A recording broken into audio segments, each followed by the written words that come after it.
Muy buenos días, tardes o noches. Espero que estos videos estén siendo de su interés. Mi nombre es Tomás y en esta ocasión los voy a acompañar para que veamos un tema que siempre causa controversias: la democracia y sus problemáticas. ¿Por qué vamos a abordar este tema? Permítanme darles una idea.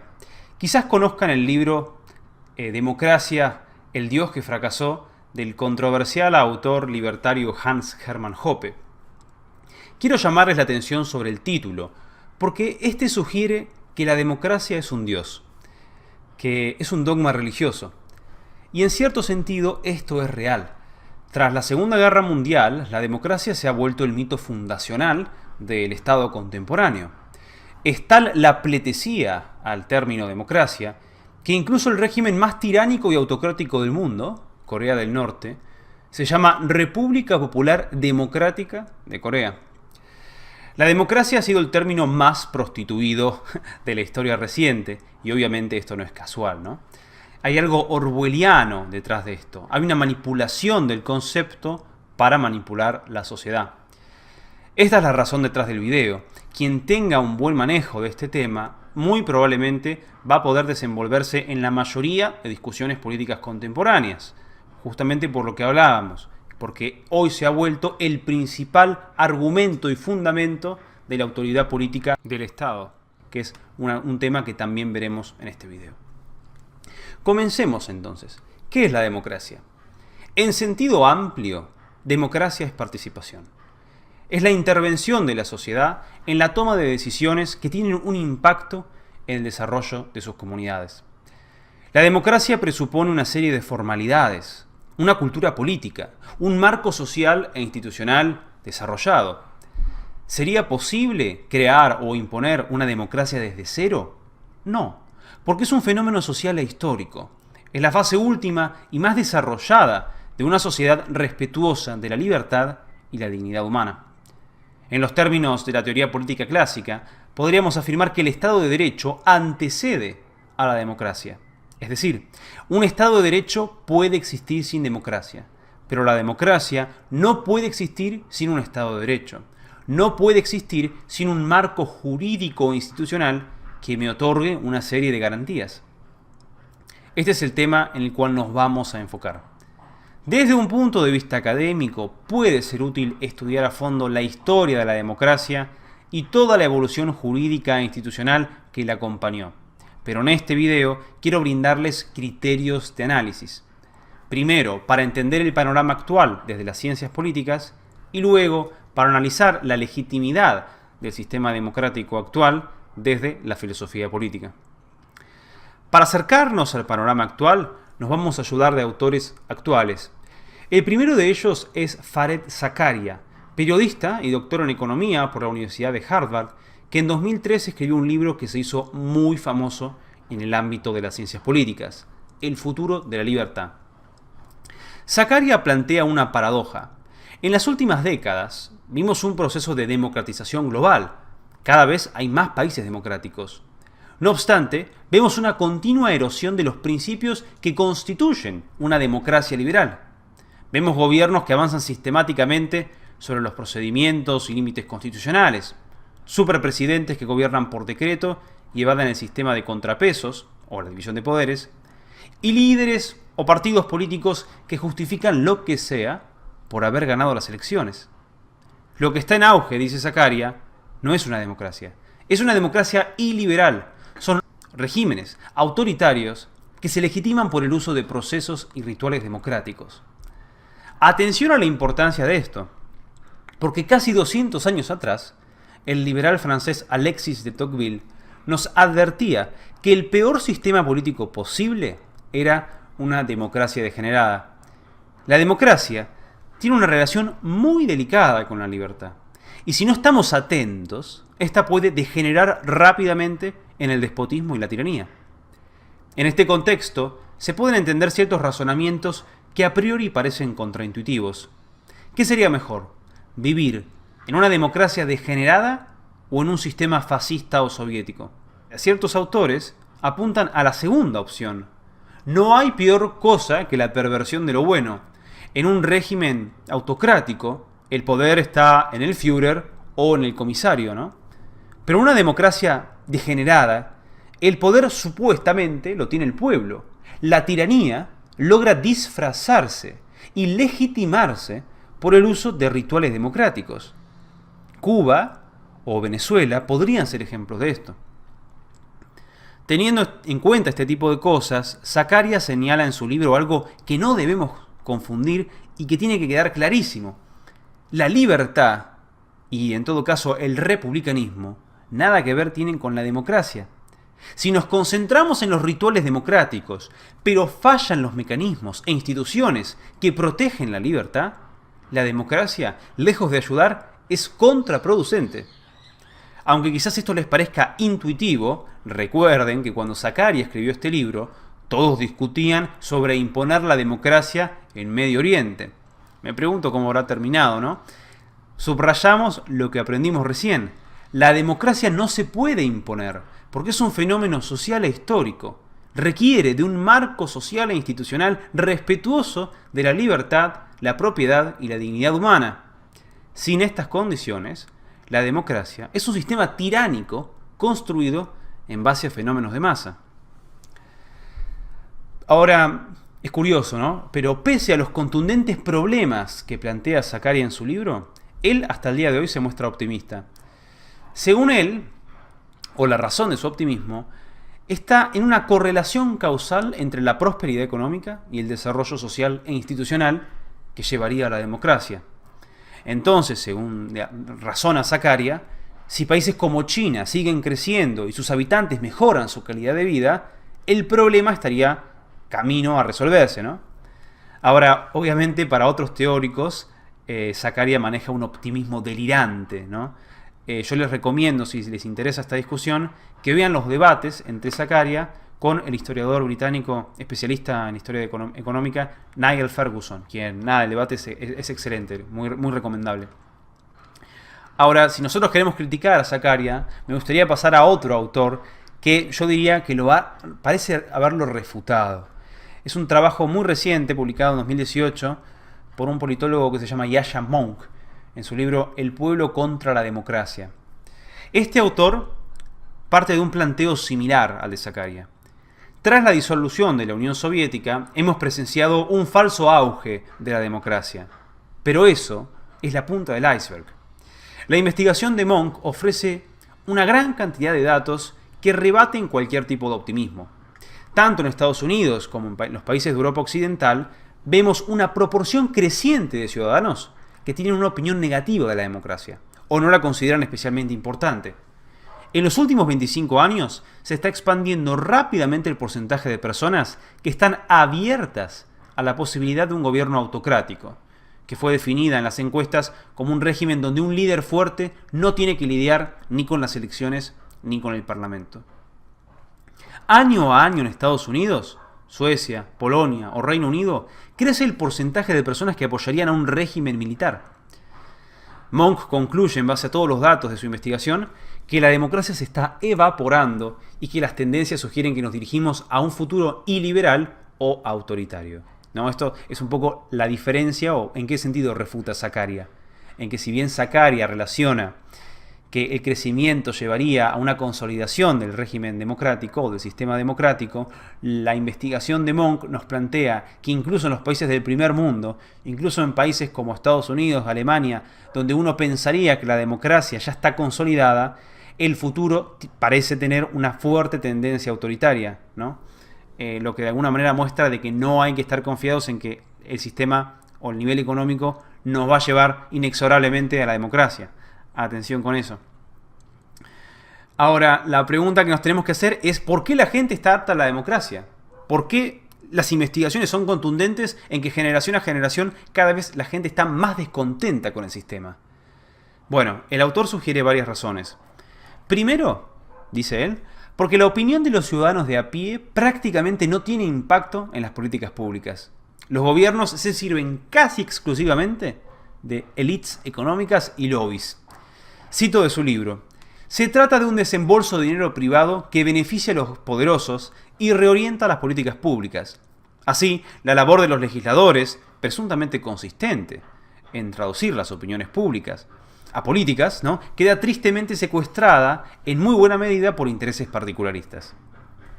Y aquí hay algo que me gustaría añadir, que es muy preocupante y que el autor de alguna manera lo menciona, pero me parece a mí de manera más tímida, ¿no?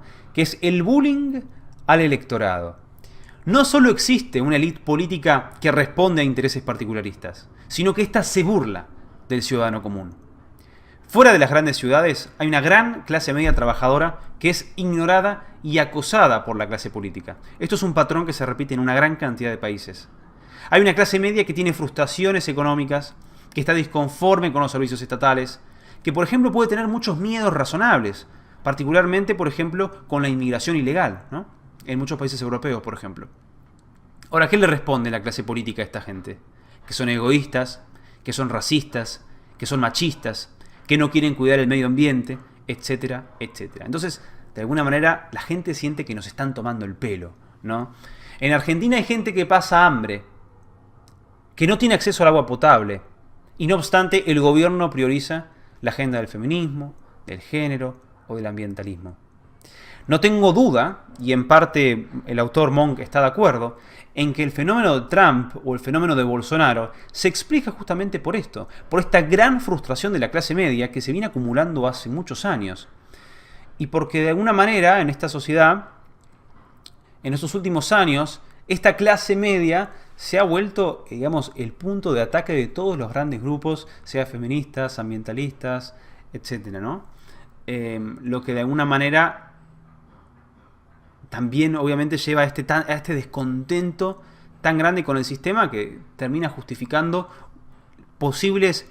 Hubo gente que justificó la figura de Trump incluso para que avance hacia formas más autoritarias, ¿no? Había algunas personas que lo seguían, que cruce el Rubicón, haciendo referencia a Julio César cuando cruzó el río al volver de la Galia y destruir la República, ¿no? Así que esos son sentimientos que son razonables cuando uno entiende el panorama actual en cuanto a analítico, no estamos hablando a nivel moral. Ahora, hay otro punto que hace Monk y que subraya con respecto a esta reacción antidemocrática y es el estancamiento económico, ¿no? Dice, la tasa de crecimiento económico puede seguir pareciendo estable si se compara con la media del total de la historia humana, pero si se compara con las décadas que marcaron el pico de la estabilidad democrática, representa una caída desastrosa. El modelo que rige nuestros países, en vez de facilitar la creación de riqueza, está obsesionado con redistribuirla. Y tras décadas de socialdemocracia e intervencionismo, las nuevas generaciones tienen una proyección a futuro muy mediocre. La movilidad social no es la misma que antes. El esfuerzo, el trabajo y las ganas de superarse, el sueño americano, ya no te garantizan que vas a mejorar sustancialmente tu calidad de vida. Y eso genera muchísima frustración. Así que este es un segundo análisis que hace Monk, ¿no?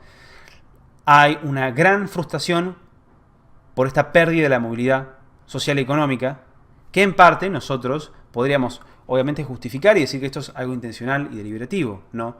¿Hasta qué punto esto ocurre? Porque el Estado, la élite política, la clase política, desea que nosotros seamos borregos del Estado y que vivamos del Estado y que no tengamos los medios institucionales y económicos, la empresarialidad, para nosotros poder crecer por nuestra propia cuenta y no depender de esos servicios estatales, ¿no? Ahora, ¿qué opinás vos? ¿Qué te trae a la cabeza las investigaciones de Monk? Que parecerían ser bastante pesimistas hacia el futuro. Parece que vivimos en una situación incompatible con la democracia. Por un lado, se ha pervertido completamente lo que significa la libertad, la igualdad y la propiedad. Y por otro, vivimos en una sociedad posmoderna, fragmentada y con claras tendencias hacia un sistema tribal y autoritario. Partiendo de nuestro análisis sobre el panorama actual, me gustaría que ahora profundicemos en estos problemas desde la filosofía política y particularmente desde una mirada liberal, por supuesto, ¿no? Voy a ayudarme de un autor que a mi parecer escribió el mejor libro sobre filosofía política liberal y anarquista. El problema de la autoridad política, de Michael Huemer, publicado en 2013. ¿Qué es la autoridad política? La autoridad política es la supuesta característica moral en virtud de la cual el Estado puede coaccionar a los individuos, ¿no? Y esta autoridad posee dos facetas. La legitimidad política, el derecho que tiene el Estado a dictar cierto tipo de leyes y hacer que la sociedad las cumpla, y la obligación política, la obligación que tienen los ciudadanos de obedecer a su gobierno, incluso si en idénticas circunstancias no estuviesen obligados a obedecer mandatos similares de un agente no estatal. Y acá hay quizás un matiz, quizás se complejizó un poco más esta parte, porque quizás nosotros tenemos obligaciones políticas que no necesariamente están relacionadas con el Estado, ¿sí? Por ejemplo, no asesinar. Es una obligación política no asesinar, pero eso no quiere decir que sea por el Estado, ¿no? O que el Estado haya hecho una ley y nosotros obedecemos meramente a la ley del Estado. Hay obligaciones políticas que no necesariamente están asociadas con los mandatos estatales. Por eso el matiz. Ahora, nuestro análisis en base a nuestra disertación sobre la democracia es ver si el Estado puede justificar su autoridad basándose en el sistema democrático, ¿no?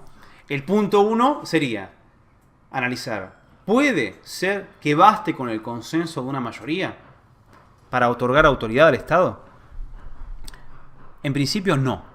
Que un grupo mayoritario tenga ciertas opiniones o adopte determinadas decisiones no basta para imponer deberes a minorías o individuos discrepantes.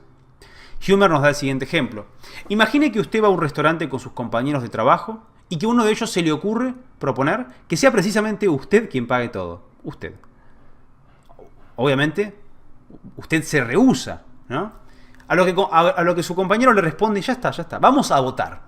Se hace una votación y el escrutinio revela que todos, excepto usted mismo, desean que sea usted quien pague la cuenta. ¿Está moralmente obligado a pagar la cuenta? ¿Sus compañeros están legitimados a recaudar el dinero por la fuerza? Dudo seriamente que alguien no responda negativamente a las dos preguntas. El paralelismo con los mandatos estatales es bastante visible y bueno, habrá que ver cuál es la disonancia cognitiva que aplicamos en estas situaciones bastante claras en nuestro día a día a las acciones y mandatos de los políticos, ¿no? Ahora, evidentemente, si estamos en una discusión más formal, se van a presentar otros argumentos más elaborados para otorgar autoridad política al Estado mediante la democracia, ¿no? En el desarrollo de un argumento igualitarista, se podría afirmar que la democracia resulta tan esencial para fomentar equitativamente los intereses de los individuos, que si se desea lograr esto último, debemos acatar las leyes democráticas. También se podría argumentar que al transgredir una norma democrática, no estamos respetando las opiniones de los demás o estamos menospreciando a nuestra comunidad. Pero ninguno de estos argumentos puede llegar muy lejos. Que una mayoría prefiera someterse a una determinada norma no sirve como justificación para imponérsela a quienes no estén de acuerdo con ella, ni para castigar a quienes la desobedezcan. No estamos exigidos a respetar las opiniones de los demás por dos motivos. En primer lugar, porque las personas tenemos distintos criterios para valorar las cuestiones prácticas y porque algunos tienen o tenemos mejor criterio que otros. Este es el argumento contra la democracia que elaboró Platón. Si estuvieras en un barco perdido en el océano, ¿convocarías una elección para decidir cómo navegarlo? ¿O tratarías de encontrar un experto para que pueda hacerlo? Un ejemplo más moderno sería este. Si estás en un avión y el piloto le dio un infarto, ¿harías una elección democrática para ver qué botones hay que apretar? ¿O buscarías a alguien que sepa volar? ¿No? Este es interesante, lo recoge, por supuesto, lo expone Humer, pero se parece mucho al que había planteado Platón en la República. Y ahora, el segundo punto, y el más importante, es el siguiente. Porque la obligación de respetar las opiniones de los demás carece de la fuerza necesaria para anular los derechos individuales, como por ejemplo el derecho de las personas a la libertad o la propiedad privada. Que de alguna manera acá es el punto final. Acá ya terminamos de cerrar este tema. No se puede anular la propiedad, la libertad, para respetar la opinión de los demás. Y la democracia, por lo tanto, no puede justificar la autoridad política del Estado. Podemos hacer un resumen de lo que vimos y quizás hacer alguna conclusión final. En un sentido puro y simple, la democracia es participación. Esto presupone que el grupo o la comunidad democrática tiene una cultura política, un marco institucional respetuoso de la libertad, la propiedad y la dignidad humana. Una sociedad libre puede no ser democrática, pero para que exista verdadera democracia necesitamos una sociedad libre. Sin esta condición, el régimen democrático es un sistema tiránico construido en base a fenómenos de masa. Y en este sentido, si bien hay diferencias entre Bielorrusia, Argentina y Alemania, estas son diferencias de grado, no de esencia. Muy bien, espero que este video les haya gustado y les haya sido educativo.